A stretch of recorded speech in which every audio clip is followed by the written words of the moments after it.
Bismillahirrahmanirrahim. Alhamdulillah. Wassalatu wassalamu ala khalqihi wa khairil anam wa sayyidil mursalin wa imamil muttaqin Sayyidina Muhammadin sallallahu alaihi wasallam, amma ba'. Terima kasih pertamanya saudara pengacara majlis. Juga terima kasih kepada saudara Ustaz Ukail sebagai Timbalan Presiden. Timbalan yang dipertua. Okey, Persada, iaitu Persatuan Mahasiswa Malaysia Madinah ke Saudi Arabia? Arab Saudi, ya. Cawangan Madinah. Yang saya hormati rakan saya Ustaz Khairul Anwar Basri, seterusnya rakan-rakan yang dapat hadir malam ini di restoran Romansia di kota Madinah ini. Saya mulakan dengan Assalamualaikum warahmatullahi wabarakatuh. Alhamdulillah, pertamanya ingin saya mengucapkan terima kasih kepada semua yang sudi datang malam ini. Saya juga teruja sangat berjumpa dengan mungkin macam anak-anak saya lah, ya, abnai wa ikhwani yang masih belajar di Universiti Islam Madinah ini, dalam kita mencari satu fasa yang penting, fasa untuk membuka minda kita menjadi seorang yang celek, satu ilmu yang tinggi, ilmu yang boleh membuka mata pandangan kita, memahami apakah tugas peranan matlamat yang diturunkan wahyu ke atas muka bumi ini. Kita belajar setiap hari di universiti adalah kita belajar wahyu Allah Subhanahu Wa Taala, sama ada yang mubasyir ataupun yang tidak mubasyir, Al-Quran ataupun As-Sunnah Nabawiyah. Jadi dalam konteks ini kita adalah orang yang terpilih di kalangan yang terpilih untuk meneruskan tradisi memahami segala bentuk bahasa wahyu, sebab kekuatan syar'i ini adalah kekuatan bahasa. Tanpa mengetahui kekuatan bahasa Arab, tak mungkin kita dapat mengetahui sukatan dia punya kandungan dan dia punya dimensi ilmu yang dibawa oleh bahasa wahyu, iaitu bahasa Al-Quranul Karim dan juga bahasa Arab yang ada dalam As-Sunnah Nabawiyah. Jadi itu satu peluang yang cukup baik, dan pada hari ini sekalipun kita masih melihat bahawa penulisan-penulisan tafsir-tafsiran dan syarah-syarah kebanyakannya memerlukan kekuatan bahasa, kekuatan semantik. Sebab Al-Quran itu awaluhu wa akhiruhu adalah quwwatul lughah atau asalibul lughah. Sama ada nasuhu ataupun fahwahu, khitabuhu ataupun yang tersirat dan juga tersurat. Jadi saya memiliki kesempatan mengajak anak-anak sekalian untuk kita menajamkan minda bahasa itu sendiri. Sebelum kita masuk ke dalam ilmu-ilmu yang berbentuk substantif, berbentuk mazmun kandungannya, kita mulakan dengan ilmu alat itu sendiri. Jadi pastikan kita berada atau membawa dengan kita al-mu'jam wasit paling kurang. Jangan kita rasa agak-agak maknanya begini, cukup, lepas exam cukup. Tak boleh. Sebagai alim, sebagai seorang yang ingin pertamanya mendekatkan diri dengan makna wahyu yang sebenar, tidak kita menjadi orang yang tidak boleh gugur satu perkataan pun yang tidak tahu maknanya dengan tepat. Walaupun ada berbagai pandangan, kita tahu latar belakang makna sesuatu perkataan tersebut. Jadi dalam konteks ini, anda melihatlah dalam pengajian syariah di universiti tempatan, di barat sebagainya, semakin hari semakin kurang fokus kepada kekuatan bahasa Arab, sehingga menyebabkan pemahaman kita pun kurang kepada Al-Quran juga Sunnah. Itu memang logical. Kalau idza dha'afat al-lughatul arabiyyah, dha'afa al-fahmu, wa dha'afa al-istinbat, wa dha'afa apa yang kita natawaqqa' min al-wahyi. Dan nusus Al-Quran tidak akan berubah. Juga dengan Sunnah Nabawiyah tidak akan berubah. Sebab bahasa itu dah diberikan, dah konkret dah. Cuma kita yang terpaksa membuat frekuensi baru untuk masuk dalam frekuensi Al-Quranul Karim. Jadi secara kesimpulannya, the first point yang kita nak bawa, kita kena mulakan balik. Kalau belum mula atau dah sedang mula, kita kena tajamkan sedikit kekuatan bahasa Arab yang cukup cantik, yang cukup molek, yang cukup hebat sehingga kita tidak rasa was-was, rasa berdebar, kita tidak faham apa sebenarnya yang diwahyukan oleh Allah Subhanahu wa taala. Ini banyak dalam saya punya mudakhalah intervensi perbincangan ilmu-ilmu melihat di kalangan sarjana-sarjana Islam, kekuatan bahasa Arab itu tak begitu mampan. Bukan setakat muhadasatan, itu soal kedua. Bercakap ni bukannya wajib, bukannya rukun bahasa Arab, tapi memahami itu rukun. Jadi seorang alim syar'i, Asy-Syatibi dalam Muwafaqat mengatakan mengetahui bahasa Arab itu rukun ijtihad. Dan bab terakhirnya adalah ijtihad wa taqlid, dibincangkan arkanul ijtihad adalah memahami bahasa Arab. Jadi dalam bahasa yang simple, maknanya kalau kita tidak mengerti bahasa Arab, tidak boleh menjadi seorang mujtahid, sama ada yang mujtahid mutlak ataupun mujtahid yang nisbi atau mazhabi dan sebagainya. Jadi berbalik kepada pengajian kita, pertamanya mulakan dengan bahasa Arab. Zaman saya belajar dulu, tidak ada orang yang memberikan penekanan kepada isu bahasa Arab. Bila dewasa hari ini, bila tengok isu-isu dalam bidang-bidang kehidupan, dan saya juga terlibat dengan big data analytics ataupun dalam bahasa Melayu analisa data raya, melihat data-data kehidupan dan disesuaikan dengan data Al-Quranul Karim, baru terasa Quran ini sebenarnya very powerful document. Kerana setiap patah perkataan itu ada maknanya, atau disebut dalam bahasa ilmu moden hari ini, ilmu kognitif. Satu makna itu boleh diberikan pelbagai dimensi hukum. Hukumnya, polisinya, ajarannya, tunjuk ajarnya, hidayahnya, sebagainya. Satu perkataan itu boleh memberikan pelbagai tafsiran yang banyak dalam kehidupan ini. Sebab ilmu data yang saya belajar dalam bidang big data analytics dan juga dalam bidang artificial intelligence, AI, az-zakat as-sinai, menyebabkan saya rasa kecewa waktu belajar tu tak begitu menghadami sangat bahasa Arab. Hari ini baru duk buka balik Al-Quran, cuba tengok apa sebenarnya nas yang diinginkan oleh Allah Subhanahu wa taala setiap perkataan tersebut. Maka berlakulah ihsan itu apa maksud dia, al-adal apa maksud dia. Kita take it for granted, kita faham ihsan itu ihsan, tidak, dia ada dalam dia punya standardnya. Halalan tayyiba, kita ingat halal tu, kita faham tayyiba, apa maksud tayyiba dalam konteks yang hari ini. Terjemahan yang biasa, halal yang baik. Halal yang baik tidak ada makna apa-apa pun. Halal itu dah baik. Tapi adakah tayyiba itu maksudnya baik? Tapi orang biasa, termasuk ulama pun, halal dan tayyiba, halal yang baik. Kita tanya dia apa makna baik itu? Tak ada jawapan. Bila tak ada jawapan, kita jam. Jadi syarah tak berkembang. Jadi saya tengok tayyiba Al-Quran itu, berdasarkan pendataan tayyiba Al-Quran, taba yatibu, kita tengok dia punya dimensi-dimensi. Antaranya adalah tayyiba ini, innallaha tayyibun la yaqbalu illa tayyiba. Maksudnya ada standardnya, standard kebaikan tu dalam bahasa mudah sirimnya lah. Maka saya tafsirkan dalam banyak diskusi ilmiah. Saya mengatakan halal dan tayyiba adalah halal yang mengikut standard pada masa tersebut. Kalau standard masa tersebut begini bentuknya, itulah dianggap halal tayyiba zaman tersebut. Hari ini dengan zaman hari ini, standard halal dah berubah kan. Logistiknya, lori tak campur dengan lori lain. Tempat warehousing, dia kena key in masuk barang tu pukul berapa keluar kena key in. Kalau tak key in betul-betul, daging yang diimport sebagainya, dianggap reject, tak halal. Sebab standardnya. Walaupun halal tu sembelih elok dah, tapi sebab tak ikut standard tayyibah ini, reject.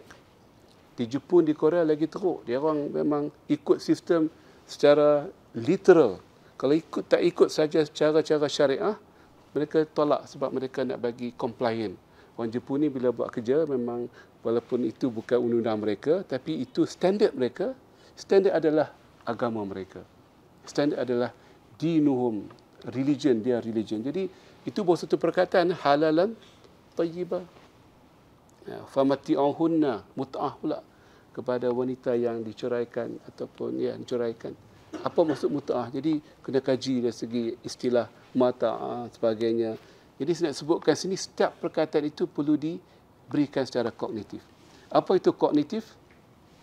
Ustaz Khairul pun pernah belajar saya di UAE dulu. Waktu saya mengajar Al-Fadhil Ustaz Khairul, saya jahil tentang kognitif. Bila saya tentang kognitif, pemahaman saya perasaran pun setakat tu je lah, tak dalam. Tapi bila saya masuk ilmu big data ni, kognitif lah merupakan segala-galanya. Dan saya melihat dengan izin, kognitif lah yang sebenarnya akan memberikan oksigen kepada Quran dengan sunnah. Tanpa ada ilmu kognitif, Quran mati. Dia tak boleh berkembang masuk dalam masyarakat. Sebab kognitif adalah satu keupayaan memberikan makna yang berlapis-lapis pada satu perkataan. Yang sesuai dengan ekonomi, sesuai dengan politik. Otherwise, kalau tidak, 6,000 patah perkataan Al-Quran tak mampu untuk mengatasi masalah. Tanpa ada ilmu yang disebutkan ilmu kognitif ini yang memberikan makna, ma'ani yang relevan dengan sesuatu patah perkataan. Lepas ni balik Google kognitif. Ada sekolah pengajian kognitif di barat yang mereka menggunakan cara ini. Kita hari ini melihat dalam komunikasi kita, bila kita buka kita punya handphone, dapat maklumat yang sesuai dengan kita punya. Betul tak? Kita tengah cari kereta, keluar kereta lah. Tengah cari rumah sewa, keluar rumah sewa. Nak cari tiket kau terbang, keluar tiket kau terbang. Sebab maklumat itu sudah disesuaikan dengan kita. Itu berdasarkan ilmu pendataan. Ilmu pendataan itu ilmu yang ada banyak elemen-elemen kognitif. Elemen-elemen yang sesuai dengan peribadi kita. Ya, data Al-Quran itu walaupun namanya satu perkataan, tapi berbeza dari segi pemahaman kepada setiap orang. Kepada ahli politik, ekonomi, kepada orang ilmu syariah. Itu yang kita rasa kita hanya beri tafsiran syariah sahaja. Ini komentar kepada kita lah. Kita beri syarahan dalam banyak keadaan. Terjemahan kita, tafsiran kita, hujah kita, hujah syara'iyah li syara'iyyin. Sedangkan Al-Quran tak diturunkan untuk para ulama. Al-Quran diturunkan untuk li'ammatin nas. Untuk mereka mengetahui apakah makna yang relevan dengan mereka. Yang mereka tak rasa jauh daripada Al-Quranul Karim. Ini high level lah. Kita belajar syariah ni, saya nak tegaskan bahawa our struggle, our perjuangan hari ini menjadikan Al-Quran dengan sunnah, masdara ni, asasiyah ni li syariati. Anda punya pandangan usul fiqh, hanya dua sahaja sumber perundangan, iaitu Quran dengan sunnah. Ijma' dan qiyas bukan sumber, merupakan adawatul ijtihad. Semuanya hanyalah dua sahaja. Sebab apa kita tambahkan ijma' dan qiyas? Sebab kita tak mampu memahami sebenarnya masadir. Dia masih tak dilombongkan lagi. Masih macam kalau emas tu kat bawah tu tak jumpa lagi emas tu. Kalau dalam bidang oil and gas tak jumpa lagi dekat mana. Jadi kita rasa tak cukup ijma' dan qiyas. Qiyas pun memerlukan nas. Kita tahu semua dia perlukan kepada al-aslu alaysa kadzalik. Al-aslu la budda an yakuna mansusan. Bukannya benda mujtahadan fih. Jadi perlu balik kepada Quran dengan sunnah. Kenapa saya mulakan perbincangan begini? Sebab it is my reflection. Saya rasa agak kecewa, regret for my own development, tidak begitu fokus pada Quran dengan sunnah. Banyak fokus kepada buku-buku lain. Betul, baca buku-buku lain, tapi kering dari segi sumber rujukan. Hari ini baru cuba mengkaji tentang ilmu-ilmu Quran yang dalam, ilmu-ilmu yang berbentuk kemanusiaan, the psyche, the psycho, the data, dari segi kekuatan bahasa Arab, dan sudah mula membaca Zamakhsyari, Al-Alusi, baru nak baca buku-buku tafsir yang ke arah semantic of the Quran. Baru nampak Quran itu sebenarnya luar biasa. Jadi dalam konteks ini antum belum terlambat lagi. Sebagai nasihat sebagai seorang yang telah melalui zaman pendidikan di Universiti Kuwait dan juga PhD, mungkin antum tidak terlalu lewat lagi untuk menjadi ahlul lughah qabla ahli syariah. Itu yang mesej nak sampaikan. Nampak simple, tapi Itulah yang banyak membuka minda saya, dan saya telah menulis buku Maqasid Asy-Syariah. Kalau yang dah baca Maqasid Asy-Syariah, buku saya ini 500 muka surat, kesemuanya ada kekuatan bahasa Arab. Dan juga sikit pendataan ilmu, pendataan moden hari ini. Bila kita melihat Al-Quran secara kekuatan bahasa, banyak dia punya ma'ani yang tak terfikir sebelum ini keluar. Misalnya, imma yablughanna 'indakal kibara ahaduhuma aw kilahuma. Allah sebutkan bila mana salah seorang daripada mereka atau kedua-dua mereka sudah sampai umur tua, kan? Kibar tu maksudnya tua. Kita tafsir kibar tu biasalah. Hari ini kibar ada makna lain. Pencen, tak bekerja, kan? Bila pencen tak bekerja, sumber pendapatan dah tak ada. Bila sumber pendapatan tak ada, kena bergantung kepada EPF. Kalau ada EPF ataupun perkesor pada yang lower income bracket. Tapi kalau masyarakat di Malaysia, data di Malaysia menunjukkan kebanyakan pegawai kerajaan sebelum mereka pencen, mereka hutang habis-habisan. Dah pencen nanti tak pergi bank tak ada statement of salary, nak pinjam tak boleh. Jadi masalah masyarakat hari ini.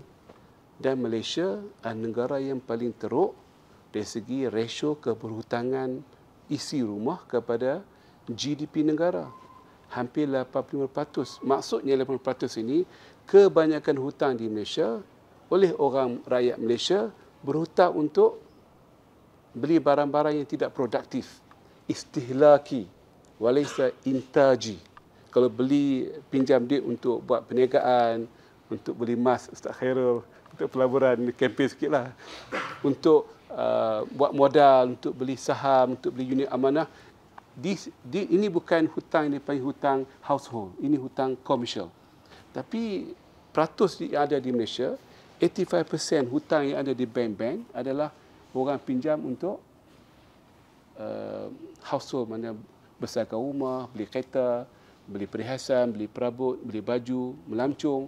Ini bukannya sektor yang berbentuk pembangunan negara. Khususnya tengok data yang ada, orang kita Melayu, bila mana mereka dah pencen, kebanyakan mereka selepas 6 bulan pencen, EPF sudah habis. Maka timbullah isu ekonomi yang besar dalam masyarakat kita. Kemudian Allah sebutkan satu fakta, Al-Kibar. Bila kita dah tua, ibu bapa kita dan kita pun akan tua, ada masa sakit. Masa muda tak sakit, kan? Sihat, organ kita, hormon kita stabil. Bila dah masuk umur dewasa, maka timbullah pelbagai isu cabaran. Hormon tak stabil, badan tak sihat, sumber pendapatan stop. Sebab tu Allah sebut awal lagi, bahawa be aware, jaga elok-elok. Kemudian kita baca lagi, Allah sebut ihdahuma atau kilahuma. Kalau seorang sakit dah teruk dah, kalau dua-dua sakit lagi cabaran. Jadi mana fokus dalam rasio kita hari ini, berapa ramai yang hidup sampai umur 80 tahun, dan hari ini dari segi mortality rate berdasarkan data yang ada, dulu 70 lelaki, 75 tahun perempuan meninggal dunia. Hari ini dah tambah 5 tahun lagi. Lelaki jadi 75, perempuan jadi 80 tahun. Maknanya umur hidup semakin meningkat, simpanan semakin kurang. Ini isu syariah. Ini syariah itu kehidupan. Syariah bukan sekadar halal haram. Satu yang saya sebut, maqasid syariah tidak ada kaitan dengan halal haram. Kita berbincang nanti, masa tak ada, takut lapar, kan. Saya tak cakap banyak-banyak, bagi teaser ya. Jadi syariah ni bukan isu, maqasid syariah bukan halal dan haram. Saya sebut dalam buku saya, maqasid syariah lebih tinggi daripada halal dan haram. Dia merupakan polisi, mabadi, siasat dan sebagainya. Kalau kita samakan maqasid dengan hukum halal haram, tidak ada beza fiqh dengan maqasid syariah. Tidak ada makna sama sekali. Kita beredar dalam pusingan yang sama. Kita beredar dalam kompopo yang sama. Sebab itu syariah, maqasid syariah tidak hebat. Dan semua kitab-kitab maqasid kalau belajar di Madinah ini, sama ada Tahir Ibn Ashur atau Al-Fasi ataupun Ahmad Rasuni, mereka memberi contoh-contoh fiqh. Semua kitab maqasid contohnya fiqh. Bagi saya tak relevan. Maqasid laisat bi ahkam fiqhiyah. Maqasid hiya siyasat, hiya mabadi tunazim umurul mujtama'. Bukan hukum halal. Hukum halal haram itu mungkin berlaku diistimbatkan dari maqasid syariah. Tapi hukumnya kita kata maqasid ni bagi ni, maqasid jual beli ni disebut maqasid ar-rahan adalah untuk tawsiq, farihan maqbudah. Dipanggil rahnun yang maqbudah, dipanggil rahan dalam bahasa fiqhnya, rahan apa Syekh? Yang dipegang, gadaian yang dipegang dipanggil hiyazi. Rahnul hiyazi. Kita pegang hiyazah, kita pegang. Mana kita jaga macam kereta kita ambil, duit kita ambil, saham kita ambil. Ada juga rohan dipanggil rohan yang tidak dipegang, apa istilah fiqhnya? Rohan hiyazi dengan rohan satu lagi yang kita tak boleh pegang. Rumah, mana boleh pegang? Tak boleh bawa kita bawa balik. Memang rumah tempat dia itu. Rohan Allahu Akbar. Whatever. Tapi disebutkan maqasid rohnu ada tawsik. Itu bagi saya bukan maqasid, itu hukum syariah, itu maslahah, itu hikmah. Sebab maqasid memerlukan satu kolektif data yang cukup.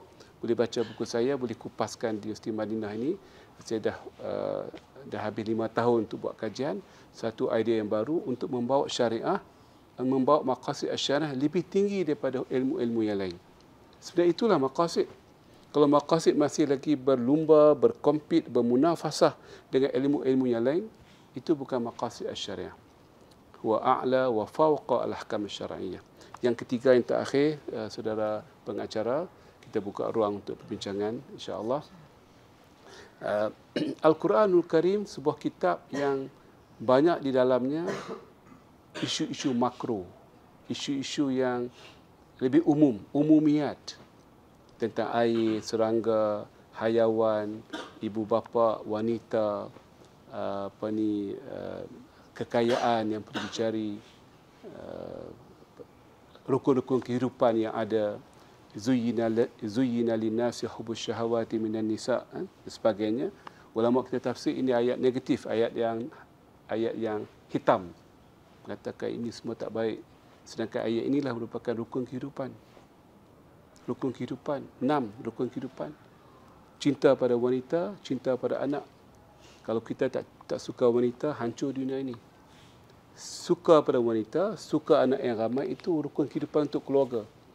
Kemudian disebut lagi 2 rukun kehidupan, mata wang dengan transportasi, qanatirul muqantarah wal khailil musawwamah, emas yang bertimbun-timbun dan kuda daripada jenama yang baik.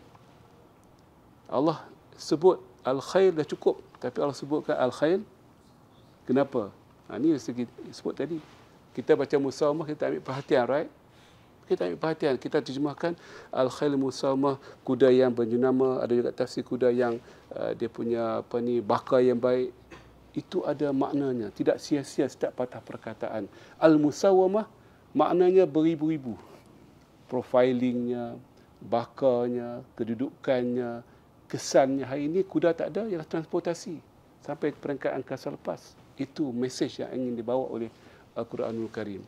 Transportasi hari ini ialah melalui sistem teknologi dan sebagainya. Dan yang ke-5 dan 6 adalah food security, kelangsungan kehidupan manusia, iaitu tanaman dengan ternakan, protein dengan karbo. Hidup dia tak ada karbo dan protein, mati.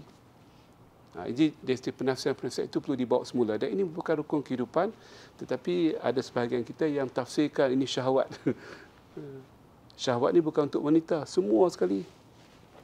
Zuyyina linnasi hubbus syahwat min umuri sittah. Syahwat pada wanita, syahwat kepada anak, syahwat kepada... Jadi itu tafsir yang tak betul lah. Kalau syahwat itu tidak baik, maka harta tidak baik, emas tidak baik, hars tidak baik, al-an'am tidak baik. Kerana tafsiran kita tafsiran Melayu. Syahwat ni nakalan, tak baiklah. Sedangkan bahasa Arab, asyahwat ma tamilu ilaihi nafs. Dia tidak ada baik, tidak khair, tidak syar. Ma tamilu ilaihi nafs. Suka tidur, dah syahwat. Dia suka tidur biasa, suka makan biasa. Tapi dia bukannya benda yang tidak baik. Tapi Quran tak sebut tentang itu. Quran sebut tentang 6 rukun kehidupan, iaitu wanita sebagai sumber ketenangan seorang lelaki, sebagai ibu, sebagai isteri. Kita tafsir begitu sebenarnya. Anak sebagai zuriat, sama ada anak biologi atau anak pelajar-pelajar. Ada tafsir Alusi mengatakan anak ni waladun solihun itu bukan sekadar anak biologi, tapi anak yang ialah pendidikan dan sebagainya. Dan terusnya lah ayat panjang tu kita baca balik. Panjang cerita nak cerita, tapi nak terangkan bahawa bila kita meletakkan cara fikir yang baik, Quran itu segar. Quran itu boleh memberikan polisi-polisi yang baru. Tapi yang saya sebut tadi, Quran lebih banyak perkara yang umumiat, perkara yang mikro, bukan yang mikro. Mikro itu ialah hukum fiqh lah. Al-ahkam at-tafsiliyah al-mustanbata min adillatiha at-tafsiliyah. Tafsir juz'i, tak banyak. Adakah kita nak menjadikan Quran itu lebih kepada hukum hakam atau lebih kepada mikro? Dan this is the problem of our society. Kita lebih kepada mikro, kita forget the macro. Sedangkan Quran itu adalah kitab iaitu lebih umum tentang air, penjagaan air. Tentang air disebutkan 70 kali atau lebih, sedangkan solawat tak banyak, tak sampai 70 kali. Menunjukkan air itu penting. Hari ini kalau air merupakan satu komoditi yang akan menjatuhkan sebuah negara kalau tidak dijaga dengan baik. Jadi saya nak sebutkan bahawa dirasah zaman-zaman saya dulu banyak kepada makro, banyak kepada mikro tak sentuh langsung. Sehingga kita keluar pemikiran kita pemikiran mikro, pemikiran tafsiliyah. Bukan pemikiran syumuliyah. Bukan pemikiran yang dilatih untuk melihat syarah dalam bentuk yang lebih. Quran itu adalah kitab yang berbentuk makro. Kitabu al-umumiyat wa kitabu al-mabadi aksar wa adaq min kitabin yata'allaq bil ahkam at-tafsiliyah. Penting, tapi dia ada peranannya yang tersendiri. Quran itu ialah kitab hidayah, hudan lil muttaqin dan sebagainya. Saya kata cukup sekadar itu. 3 poin yang disebutkan tadi. Kekuatan bahasa Arab mesti dikaji semula, mesti dilengkapi semula. Yang keduanya adalah kita melihat isu-isu maqasid dalam bentuk yang lebih hidup. Yang ketiganya, isu makro jangan kita tinggalkan. Kita bawa isu makro bersama dengan mikro. Jadi minda syarah kita minda yang lebih tenang, yang lebih aman, yang lebih balance, yang lebih produktif dalam menjadi penyelesaian kepada masyarakat. Cukup sekadar itu. Aku qauli hadza wa astaghfirullah li wa lakum. Wassalamualaikum warahmatullahi wabarakatuh. Ruh, satu takut al-waqt, masa. Mereka ni mutalaziman. La yanfakani minal akhar. Memang dia datang sekali. Bila habis umur, habislah roh. Habis roh, habis masa. Jadi sebab itu kita kena jaga roh macam kita jaga masa kita. Sebenarnya al-waqtu huwal hayat. Al-waqtu huwal ruh dalam bahasa yang lain. Jadi dan bila mana kita boleh jadikan roh kita kuat untuk qiyam, untuk siyam, untuk mujahadah, juga masa ini boleh dilatih supaya dia ikut cakap kita. Dia jadi friend to us, bukan jadi enemy. Yang jadi masalah, kita anggap masa itu musuh kita. Kita lawan dengan masa. Kita anggap masa itu tak cukup. Macam sebut tadi, betul lah. Pandangan zahir masa tak cukup. Dia hambat masa. Tapi kalau kita ubah cara kita, kita cakap dengan masa. Kita dekat dengan masa. Dan ada tip-tip yang tertentu. Antaranya, dalam satu masa, boleh buat banyak kerja. Yang jadi masalah, kita satu masa, satu kerja. Ataupun tak ada kerja langsung. Itu paling banyak. Masa jalan, tak ada kerja. Nampak sibuk, tapi tak sibuk. Nampak sibuk, tapi tak sibuk. Itu tak ada kerja. Yang paling baik, satu masa, satu kerja. Tapi yang paling lebih baik, satu masa, 3-4 kerja. Bagi saya, bila saya atas kapal terbang, perjalanan dekat masjid, saya tahu saya akan ada banyak tanggungjawab. Saya telah melatih minda supaya fikir banyak kompartmen. Kompartmen 1, kompartmen 2, 3. Biasanya masanya saya ambil saja, gunakan. Dan satu lagi yang paling terbaik dengan izin Allah Subhanahu Wa Taala, ilham Allah, buat satu kerja yang kerja itu sebenarnya dia boleh membantu kita untuk cover the next one, bukan patah balik. Jadi fikir waktu pagi itu nak buat benda apa yang boleh ada kelangsungan. Tapi ini benda ni perlu latihan lah. Sebab tu buku saya tu 24 Hours a Day is a very good book. Bukan sebab saya tulis sebab banyak orang dah baca, banyak orang telah ubah cara hidup mereka. Nenek, ibu, isteri, doktor, peguam, hakim, banyak dah baca, telah ubah cara hidup mereka. Masa yang sedikit jadi panjang. Masa yang banyak lagi panjang lagi. Saya rasa saya kurang kerja lagi. Saya rasa saya kurang kerja lagi. Jobless. To be honest, sarahatan, walaupun ada 60 organisasi saya sebagai penasihat, Satu Dunia, syarikat saya sendiri sebagai pengurusi, masyarakat NGO, ada 2 NGO saya buat bagi makan pelajar miskin setiap hari 20,000 orang, kena turun tengok masalah di kawasan kampung, Kelantan, Terengganu, Kedah dan Perlis. Saya rasa masih lagi masa banyak terluang lagi, masa kosong lagi masa saya. Sebab bila dilatih dengan baik, masa tu yang sahabat kita. Bukan disebut oleh ulama barakah kan. Kita sebut barakah, tapi how to gain barakah, tak ada idea. Saya tulis buku tu untuk createkan, untuk kita cetuskan. Sebenarnya memang turutlah 17 jam seminggu, dia memang tidak beri kemanusiaan lah. Saya kat Universiti UAE pun saya anti kalau lebih daripada 15 jam seminggu. Sebab pelajar perlukan masa untuk linak di anfusihim. Zaman saya, mungkin zaman Ustaz Khairul, nak graduate law faculty dalam 132 credit hours. Sekarang 160 credit hours, which is too much. Pelajar perlukan masa dan 14 week jadi 10 week sekarang ni. Dia cram, mutarakim. Jadi, may Allah help you, ka'anakumullah. Tapi itu bukan alasan. We have to live dengan cabaran tersebut. Jadi orang yang multitasking, banyak kerja masa yang sama dan tidak ada masa untuk kita rasa penat. Ini penting. Saya travel mana pun, sebelum masa tidur, saya akan buat kerja lain. Kalau sampai ke London, kalau sampai awal pukul 6 petang, letih, tidur, memang akan bangun tengah malam, akan kacau besok punya program. Dia panggil jet lag kan. Saya tukar baju, pakai baju sukan, pergi ke taman, jalan-jalan 2 jam, balik fresh. Boleh buat kerja 2 jam lagi sebelum pukul 10 malam nak tidur. Jadi saya jimat masa 4 jam.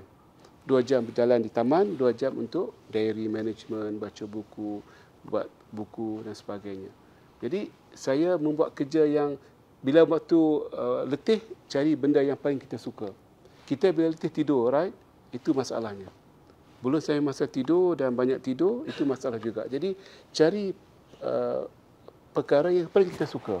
Saya suka menulis buku kan. Bila sampai ke London, sampai ke Dubai, sampai ke Jeddah, masa ada banyak lagi, saya buka laptop, saya tulis buku. Jadi menjadi masa tu tak habis atau tak dibuang dalam bentuk sia-sia. Alhamdulillah untuk pengetahuan anak-anak sekalian, saya punya rekod tulis buku ni, alhamdulillah banyak bantu. 2 bulan 1 buku. Sama ada buku tebal, buku kecil tak kisahlah. Setahun dah 5-6 buku lah. Saya taklah kata setiap 2 bulan keluar buku, tapi keluar 3 buku sekali dalam masa 6 bulan. Jadi that is the disiplin yang saya buat. Jadi kalau saya dapat buat begitu, saya rasa semua boleh buat begitu. Tulis buku lebih teruk baca buku kan. Betul tak? Bila satu lagi yang paling mujarab, kena suka benda tu. Bila masuk dalam kuliah, kita rasa suka pada pensyarah, suka kepada environment belajar, suka pada madah tersebut. Carikan kesukaan terlebih dahulu. Bila ada kesukaan, keterujaan, excitement, masa tidak relevan lagi. Dengar sedikit pun dah ada maklumat, suka, seronok. Saya dulu tak seronok Al-Quran dengan izin. Baca Quran biasa-biasa. Bila belajar ilmu kognitif, ilmu big data analitik, Quran itu merupakan habibi. Saya baca tu dengan dimensi yang lain. Sebab saya suka subjek tersebut. Malah saya nak jadi ahli Quran sekarang, bukan ahli pelbagai Islam. Sebab Quran itu very, very data driven. Jadi bila ada kesukaan, apa sih ilmu kita belajar, hadis ke, tafsir ke, fiqh ke, usul fiqhnya, dia ada kesukaan tersebut, masa tak lagi relevan. Dengan 2-3 jam ulang kaji dah cukup. Waktu ulang kelas fokus betul-betul ambil nota, tak perlu dah kat rumah, kat balik asrama nak buat nota, tak perlu. Fokus betul-betul. Which I did zaman-zaman PhD, zaman undergraduate tak ada ilmu tersebut. Jadi insya-Allah teruskan usaha, pastikan boleh buat banyak kerja masa yang sama, jangan buang masa, jangan sibuk-sibuk dengan kerja yang tidak berfaedah, dan cari kerja yang boleh menyambung satu kerja dengan kerja yang lain. Mungkin 2-3 bulan nampak macam sia-sia, tapi lama-kelamaan, one work lead to another work. Saya buat benda tu, baca, besok saya dipanggil ceramah tentang Bitcoin, tentang Ether, dah ada ilmu dah, tentang kenapa FTX jatuh baru ni, collapse dalam blockchain, exchange paling besar, berbilion hilang. Naik kapal terbang, tengok Financial Times, keluar artikel FTX. Baca word by word, simpanlah watak, boleh digunakan untuk 10 years untuk ceramah. Sebab maklumat satu dalam Financial Times, sejarahnya kenapa berlaku, apa kawasan yang tidak ada. Jadi benda-benda tu sometimes Allah izinkan kita lah. Out of blue, ambil Financial Times, baca artikel, sekarang tanya saya tentang FTX, saya berjawab macam saya ni pakar FTX. FTX adalah satu exchange, blockchain, Bitcoin yang tumbang baru ni kan, yang mana semua orang hilang berbilion-bilion US dollar. Jadi itu ada benda yang kita kena buat dan minta doa pada Allah Subhanahu Wa Taala, jadilah kerja aku besok ni yang relevant to one another. Saya rasa itu yang saya dapat. Saya masuk bank, ilmu tu dapat digunakan tempat lain, itu dapat digunakan tempat lain, jadi tak perlu buat banyak kerja. Satu kerja boleh cover banyak. Cukup kot sekat tu. Yang pertama, isu ketergesaan. Ketergesaan ni penting dalam kehidupan. Saya pun tergesa-gesa untuk buat banyak perkara. NGO, bola sepak. Sebab bagi saya bola sepak adalah satu medan yang para ulama tidak menyentuh. Sedangkan inilah medan yang paling dekat dengan sya'biyah, dengan rakyat.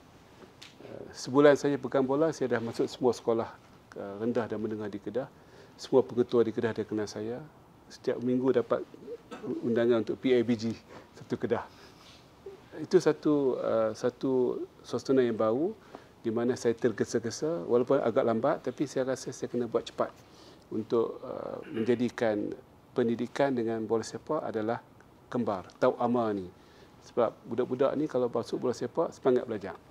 Bawa pemain pergi sekolah mereka, besok lain punya manusia. Kemudian bawa makanan untuk dia orang makan setiap hari. Makanan, pendidikan dengan bola sepak, satu resipi yang cukup penting di kampung-kampung. Di bandar tak apa. Di kampung-kampung ni tak ada hiburan lain. Bola sepak, makanan cukup, insya-Allah mereka akan belajar dengan baik. Jadi saya pun tergesa-gesa, tapi ilmu jangan tergesa-gesa.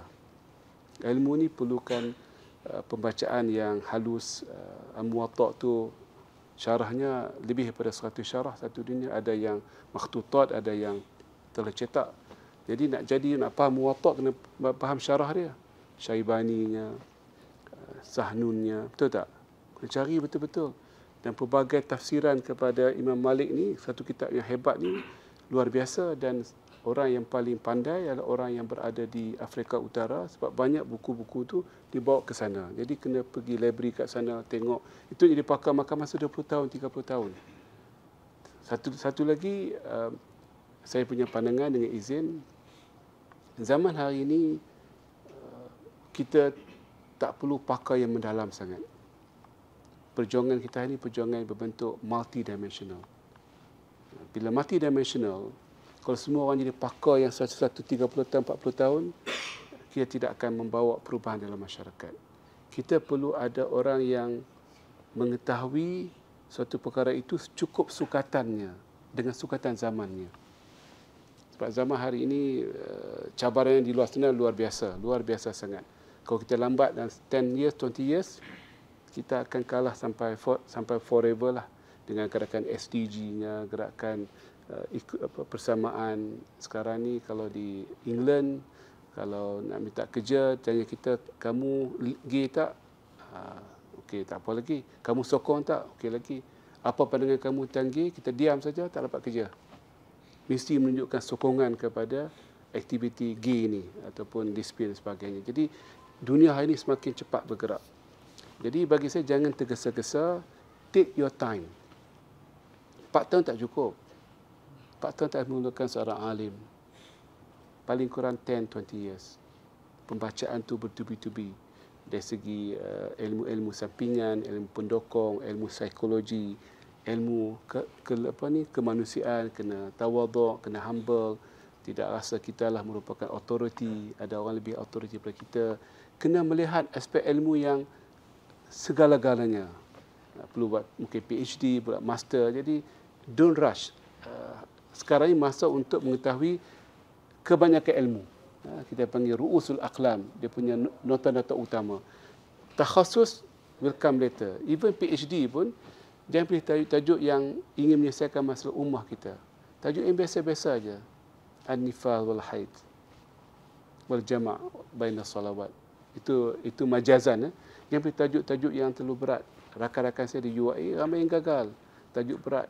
Seorang tu buat di Birmingham, tajuknya kesan zakat dalam ekonomi dan sosial umat Islam. Zakat satu bab, kesan satu bab. Bila kesan kena ada indikator dia, measurement dia. Dan ini alim syar'i Azhar, tak belajar ilmu measurement ini. Tentang ekonomi, satu ilmu baru. Ekonomi ada disiplin dia, kemudian sosial ada disiplin dia, gagal. Jadi jangan terlalu tomuh, jangan terlalu mutahammis, lebih sukatannya. Islam is about sukatan. Dalam bahasa mudah, take your time, enjoy the knowledge, enjoy. Be excited about knowledge. Sikit kembangkan ilmu dan jangan rasa kita dah ada ilmu, kita boleh jadi seorang alim yang menguasai ilmu tersebut. Ada banyak lagi dimensi yang kita tak tahu sebenarnya. Itu yang pertama. Yang keduanya, Bitcoin ini, saya mungkin orang yang pertama kot di atas dunia ini mengatakan halal. Dan saya disanggah oleh banyak ulama di Malaysia dan luar Malaysia, oleh guru saya sendiri Syekh Ali Qadari, Abdul Sattar Abu Ghuda almarhum, Al-Azhar.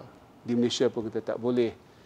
Tapi saya dengan Syekh Nizam Yaqubi di Bahrain, kami antara orang yang pertama mengatakan Bitcoin ini adalah satu bentuk baru. Tak dulu mata wang ataupun sebagainya. Even mata wang pun ada kelonggarannya nanti. Bentuk baru yang diterima pakai oleh masyarakat.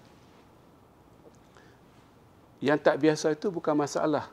Yang masalahnya adalah cara kita takif, cara kita meletakkan ailah yang sebenarnya. Apakah ailah?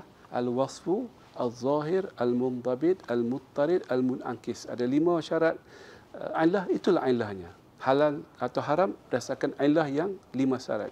Kena zahir, kena mundabit, kena wasfu, kena ada atribut yang jelas. Atribut ni bukan fizik, dia sifatnya. Haramnya khamar itu bukan khamar, sifatnya memabukkan. Khamar itu bukan illah. Illah adalah iskar. Sebab itu dipanggil al-wasfu. Al-zahir yang jelas, bila memabukkan jelas. Al-munakis wal-mutarid, dia co-eksklusif dan co-inklusif dalam bahasa Inggeris. Jadi saya melihat Bitcoin itu adalah satu aset baru. Dia tidak ada sandaran, bukan makna dia tidak baik. Mata wang pun tak sandaran. Mata wang tak sandaran. Sandarannya ada trust, kepercayaan. Trust bahawa bank negara, kerajaan akan memberikan kita wang bila kita tukar wang dengan wang. Atau kita dapat cek, kita pergi ke bank negara, bank dapat wang kita. Itu trust, kepercayaan, ada nilainya. Begitu juga isu dipanggil tak ada pengeluarnya. Itu bukan masalahnya. Sistem yang akan mengeluarkan mata wang tersebut yang dipercayai oleh masyarakat. Dan banyak lagi ada 8 isu syariah saya ulas dalam saya punya WhatsApp, dalam social media. Pada akhirnya saya merumuskan itu bukan komoditi, itu bukan mata wang, itu hanyalah sil'ah tuba'u biha. Tapi sil'ah ni Ustaz Ukail, dia boleh jadi juga macam mata wang. Zaman-zaman dulu barang itu dijadikan mata wang, dia juga boleh dijadikan sebagai sil'ah. Az-zahab ada wasfan. Ni Syekh Zahab ada sini. Dia bi'tibarihi sabkah, benda pejal, bi'tibarihi samaniyah. Dia 2 sifat di situ. Bila mana kita pergi ke tempat-tempat kita nak funfair, mata wang kita tak laku. Kita kena tukar mata wang kepada koin. Koin itu digunakan untuk masyarakat tersebut. Jadi dalam masyarakat Bitcoin ataupun mata wang digital, mereka bersetuju untuk menerima kod ini yang ada kriptografinya, yang ada simbolnya A, B, plus, whatever, itu kriptografi. Dan ulama yang mencipta kriptografi adalah Al-Kindi. Al-Kindi di Baghdad ada ulama pertama Islam yang mencipta ilmu kriptografi. Baca tentang bukunya, diterjemah dalam bahasa Inggeris sejak 40-50 tahun yang lepas. Sebab mereka tahu kriptografi adalah senjata moden hari ini untuk ketenteraan. Dan Amerika Syarikat telah guna kriptografi, dia panggil encryption. Itu kriptografi. Dah hari ini QR code semuanya dah encrypted dah semua. Jadi QR code adalah lahiran daripada kriptografi. Kalau kita boleh terima QR code, kenapa tidak boleh terima kriptografi sebagai asas kepada kepercayaan? Kemudian dia ada blockchain. Blockchain rangkaian di kalangan pengguna-pengguna mata wang ini atau pelombong-pelombong untuk memastikan itu betul ataupun tidak, sahih ataupun tidak sahih. Seperti mana hadis mutawatir. Hadis mutawatir diterima sebab kepercayaan masyarakat 3 orang dan setiap silsilah hadis tersebut dianggap mutawatir. Jadi konsep ini konsep yang baru dalam masyarakat di barat atau di dunia luar, ada kepercayaan. Jadi lama-kelamaan dia anggap sebagai kepercayaan. Kepercayaan itulah yang diterima oleh bagi saya sebagai mata wang. Even mata wang kita hari ini tidak ada sandaran pada emas sama sekali. Kata Imam Malik, kalau manusia itu bertaamu dengan jild, dengan kulit unta atau kuda, la ajraitu fihi ahkamur riba. Aku akan laksanakan kepadanya hukum riba. Katakanlah Bitcoin itu mata wang. Apa salahnya? Macam mata wang, kita boleh jual beli dengan syarat yadan biyadin. Kalau kita tukar mata wang Bitcoin dengan ringgit Malaysia, harga tak kisah, dia kena berubah berbeza berdasarkan demand and supply, tapi kena tukar yadan biyadin. Fa idza ikhtalafat hadhihi al-asnaf fabi'u kaifa syi'tum idza kana yadan biyadin. Kalau mata wang sekalipun tidak ada isu sama sekali. Kalau mata wang sekalipun, bagi saya sekarang ini Bitcoin belum lagi mata wang. Bitcoin adalah token ataupun komoditi. Mungkin masa hadapan Amerika Syarikat sudah keluarkan USDT. Mata wang US dollar itu bukan lagi bentuk kertas, bentuk kod, bentuk digital. China dah keluarkan yuan dalam bentuk digital, tapi dia orang jahat sikit baru-baru ni, nakal. Bila keluar dalam bentuk mata wang digital, sebab negara dalam keadaan krisis ekonomi, mereka keluarkan arahan kena spend money sebelum akhir tahun ni, tidak kod itu akan dibatalkan, which is very nakal lah. Tak patut kerajaan memaksa rakyat untuk spend duit. Itu masalahnya sikit. Kalau kerajaan Malaysia pun satu hari nanti akan keluarkan mata wang digital berdasarkan ringgit Malaysia. Tapi asasnya kepada ringgit. Ringgit asasnya kepada kepercayaan kepada sistem pemerintahan negara. Semuanya adalah kepercayaan. Malah saya telah membuat satu penulisan tak publish lagi, takutnya. Ilmu tak cukup lagi. As-samaniyah, kalau zaman Nabi SAW adalah az-zahab wal-fiddah. Ijma' fuqaha mengatakan illatu haramnya zahab wal fiddah ini sebab as-samaniyah. Bagi saya hari ini illah kepada mata wang bukan mata wang, bukan emas atau perak, tapi as-siqah, kepercayaan. Bila ada siqah dengan satu benda itu, maka itulah mata wang sebenarnya. Tapi nak buktikan bahawa as-siqah itu cukup syarat al-wasfu al-zahir al-mundabit, perlukan kajian lebih sikit. Dan saya rasa satu hari nanti, kita tengok hari ini, semua dah digital lah. Barang digital, perkhidmatan digital. Satu yang belum digital, mata wang. Mata wang masih lagi fizikal. Walaupun kita pakai credit card, kita pakai cek, tapi kat belakang tu mata wang fizikal, kertas lagi. The time will come, mata wang kertas dah tak relevan dah. Mata wang itu pun akan didigitalkan. Jadi kita kena bersedia ke arah tersebut. Tak sama ada keluar itu kerajaan atau orang perseorangan, hukumnya sama sahaja. Melainkan hukum negara tak benarkan. Di peringkat SC pun kita buat hujah 2 tahun juga kajian. Kita buat kajian demi kajian, kita push the fikrah bahawa ini ada sil'ah, dan bila sil'ah boleh dijual kaifa syi'tum.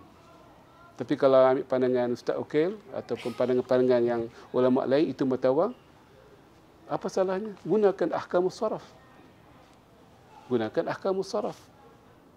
Dan kita boleh transaksi macam biasa. Yang pertama tadi soalan tentang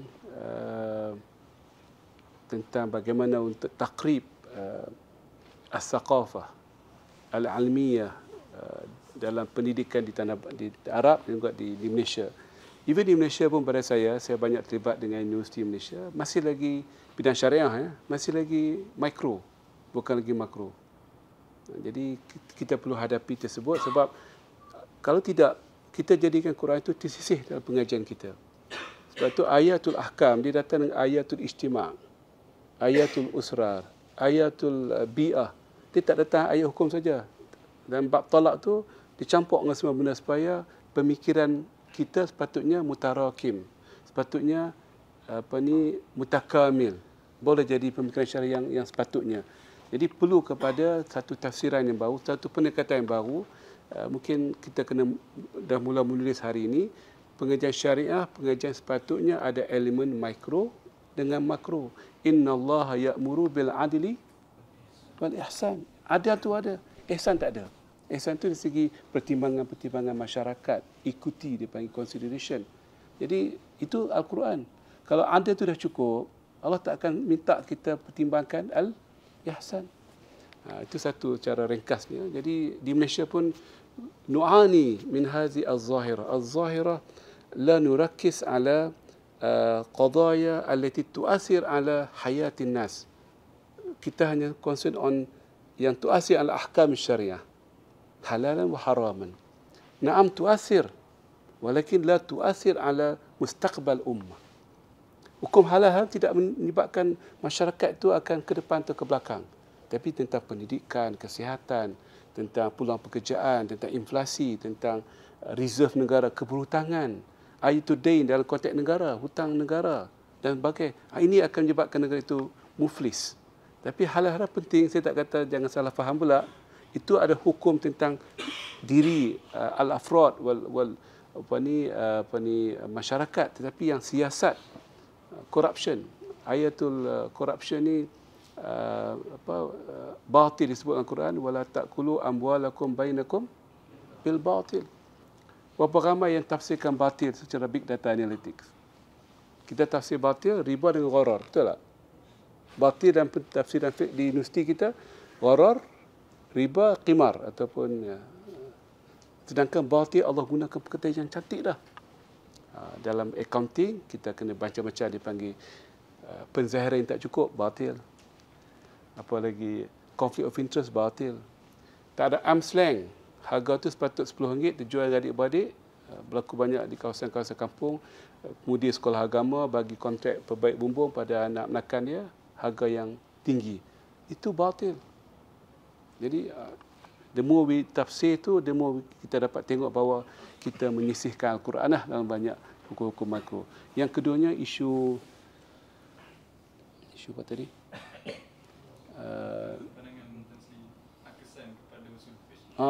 Pasti akan ada. Usul fiqh dia punya kekuatannya adalah adillah tafsiliyah. Adillah tafsiliyah, bila ada hukum banyak, berlakunya qawaid fiqhiyah untuk susun balik. Setakat tajmi', bukannya mengeluarkan hukum baru ataupun ilmu baru. Bila ada tajmi', maka timbullah keseragaman, keluarnya tawzir, nazarah fiqhiyah. Dekat mana maqasid syariah? Kena lihat semula secara perlembagaan.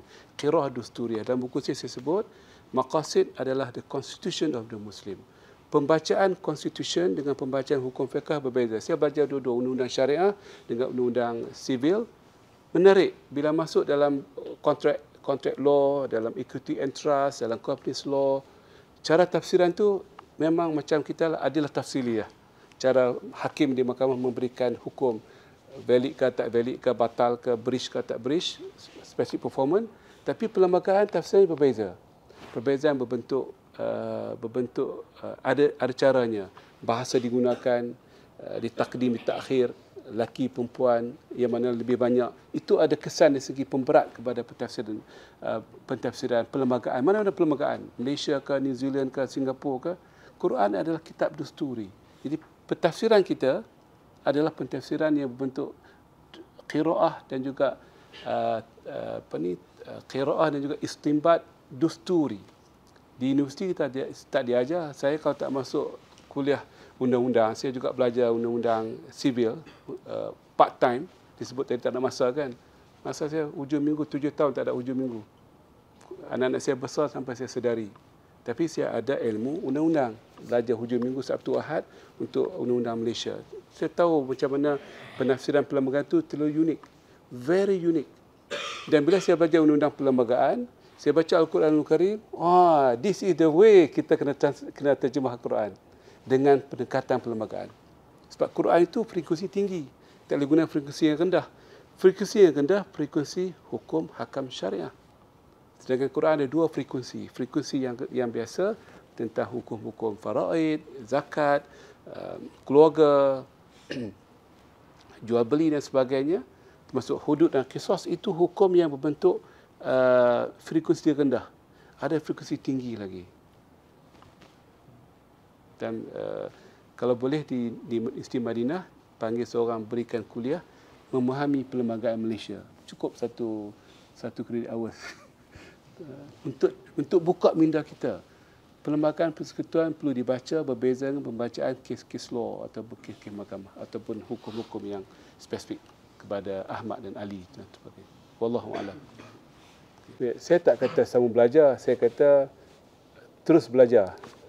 Sambung belajar tu official kan, masuk kelas, master, PhD. Jadi saya tak kata kena sambung belajar macam tafsiran kita. Mungkin bekerja dulu. Tapi nak jadi seorang alim tu teruskan pembacaan demi pembacaan dan tidak ada masa tertentu dan tidak ada proses yang tertentu. It's a journey. It's a journey untuk kita mengetahui syariah yang kita bawa di atas pundak kita ini. Nak kahwin dulu pun boleh, bekerja pun boleh. Saya tidak ada satu fatwa yang jelas. Fatwa ni adalah yakhussu atau takhussu asy-syakhs. Jadi dalam hidup ni kena ada personal solution. Kalau saudara merasakan sudah masa untuk berkahwin dan cukup kewangan dan nak kahwin, silakan.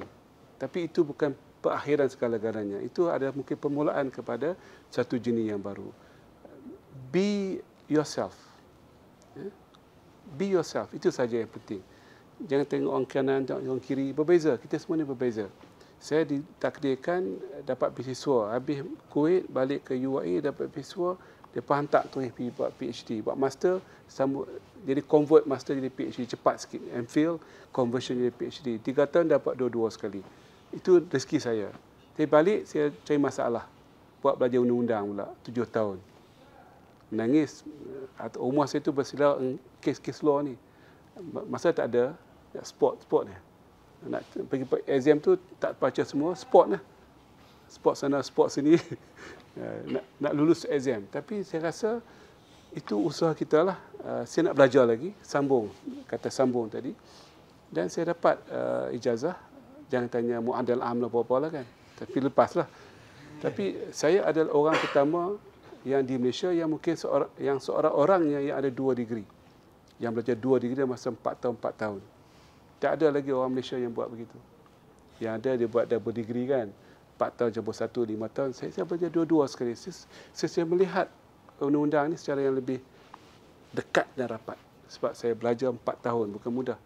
Di Universiti Malaysia 6 tahun undang-undang. Jadi saya ambil pendekatan kahwin, belajar PhD. Jadi dekan lagi. Belajar lagi. Dari rektor, belajar lagi. Kemudian habis rektor, saya belajar perakaunan. Dia panggil from zero to hero. Hujung minggu juga, 10 minggu. Tapi kali ini tak jadi hero. Zero sampai habis. Tak dapat reconcile accounting. Tak pandai macam mana reconcile debit kredit. Tapi saya belajar. Saya belajar big data. Saya belajar kripto. Saya pergi kursus di Singapura, di London, di Dubai. 2-3 bulan. As we go, we progress. Jangan letakkan, aku kena buat begini. Dia akan datang peluang kepada kita untuk kita ceburi bidang kita nak. Kun sadiqan billah, Allah akan buka ruang pada kita, insya-Allah.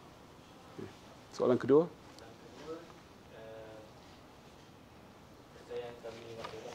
Hmm. Hmm.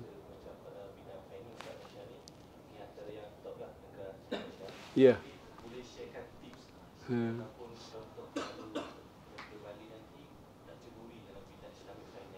Okey.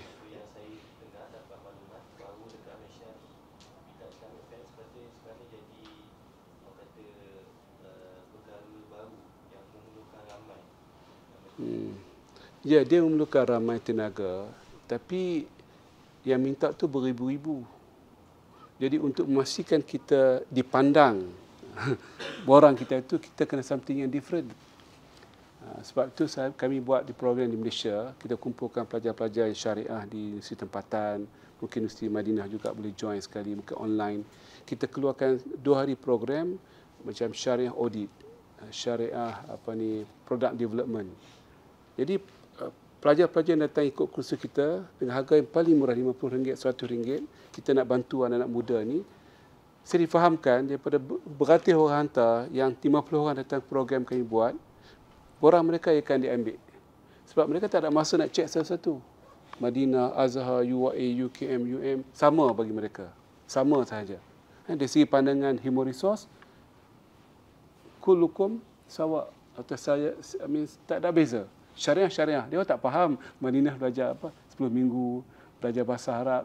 Dia tak nampak UAE ke, UAE mungkin better sebab bahasa Inggeris. Itu pun tak menentukan. Tapi di kalangan yang hantar tu dia check sistem check. Oh, ini ada sijil tambahan, sijil syariah audit, sijil produk ini, sijil ini. Itu yang ramai tak ada. Bila tak ada, antum tak layak bukan sebab tak layak, sebab tak nampak dilihat oleh orang yang meneliti borang-borang permohonan. Jadi pastikan waktu musim panas ke di Malaysia atau di sini, buat program-program yang ada sijil yang diiktiraf oleh pihak tertentu, dan itulah yang akan mempercepatkan proses panggil interview. Interview ya. Yang lain tak panggil interview. Datang interview pula, ditanya pandangan-pandangan bentuk lebih praktikal. Dia tak tanya apa itu al-istisna, arkanul istisna, arkanus salam. Mungkin dia pun tak tahu. yang interview ni. Dia akan tanya, bagaimana kita menggunakan konsep as-salam dalam perkembangan Islam. Boleh tak guna salam dalam benda-benda yang bukan barang tanaman atau barang hayawan. Dalam kitab fiqh kita belajar semua mazhab, sama ada barang itu tanaman ataupun hayawan, sebab misliat. Betul tak? Boleh tak salam bidang kimia? Benda-benda itu kita kena prepare. Salam dalam buat kereta, buat handphone, buat teknologi. Itu benda-benda yang akan dicabar minda kita. Kita belajar di universiti, tak boleh tu sebab salam ni misliat saja. Jadi sama dia punya ukuran. Kereta hari ini pun bukan lagi kimia. Bagi saya kereta jadi misliat kan. Kereta jadi misliat kimia. Ni jadi kimia kan misliat. Kita masih diajar ini kimi. Sedangkan dia, sebab zaman dulu misliat tu Allah beri, macam tanaman Allah berikan, gandum, hayawan, boleh kita salam. Hari ini dengan teknologi hari ini, banyak benda dah bertukar daripada kimia kepada misliat. Kapal terbang Boeing, sama dia punya kedudukan dia. Ini benda-benda baru yang mungkin tak diajar lah. Itu akan ditanya kepada kita. Macam mana kita jawab? Jadi sebab itu, satu sertifikat kena ada yang membezakan kita dengan beratus orang yang lain. Pihak pesada kena fikirlah macam mana nak buat program tersebut. Kita boleh kerjasama macam mana. Ada seorang rakan saya nama Nafis. Nafis ni SIM dulu, muda-muda, 25 tahun, 66 tahun. Daripada Maisa, saya punya NGO. Dia buat banyak program. Dia telah membantu beratus-ratus pelajar untuk dapat pekerjaan. Dan semua mereka dapat pekerjaan. Yang hadir kursus beliau ni, semua dapat pekerjaan. Sama di Takaful ke, di PBZ ke, di Bank Islam ke, sebagainya. Adalah rezeki masing-masing. Sebab bukan mereka lebih layak pada kamu semua, pada antum semua. Sebab mereka ada satu yang membezakan. Itu saja yang saya rasa dua benda yang perlu ada. Satu, sijil yang membezakan. Yang kedua, ada sikit kemahiran tentang ilmu-ilmu keuangan Islam. Kena baca dalam laporan Bank Islam, produk-produk tu murabahah. Apa isu hari ini? Tawaruk. Isu hari panas ni tawaruk. Apa isunya? Kena faham. Macam mana jadi isu tawaruk? Al-wakalah, tak boleh tawaruk. apa lagi ya, barang-barang tertentu tak boleh tawaruk. Benda-benda tu perlu diwawarkan dalam perbincangan. Di Saudi banyak fatwa-fatwa ni boleh di-pick up, Rajihinya, Al-Baladnya, Al-Ilma'nya, panggil ulama mereka datang beri syarahan, buka sikit minda. Kalau di universiti mungkin tak ada kepakaran, tapi bank-bank ada sini ada kepakaran yang boleh dimanfaatkan dalam pengajian.